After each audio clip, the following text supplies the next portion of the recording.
знам, че и ти го виждаш, бейби. Става въпрос или за плотника, или за парцала, който е на главата ми. Това, so over it. Или ще си преебава косата с завърна, И понеже сме бестита, вие знаете, че аз не си преебавам косата без причина. Първо, цветът ще бъде бомбастичен. Второ, трябва ми тотална промяна за нещо много специфично. Но Лина, какво е то? Ще ви кажа след малко. Лишо, кажи ни поне цвета, добре? Окей. Не сте готови. Мамасита след малко ще бъда теб. Не мога повече, нямам търпение. Ами да.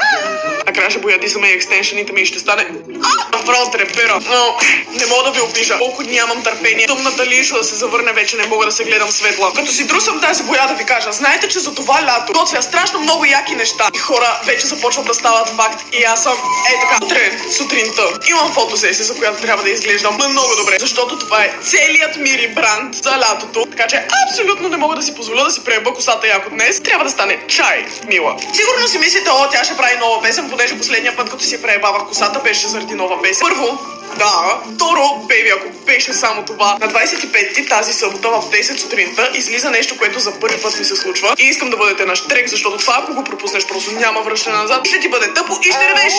Това е. Ами хайде, мечка страх мене не. Това защо пак изглежда розово?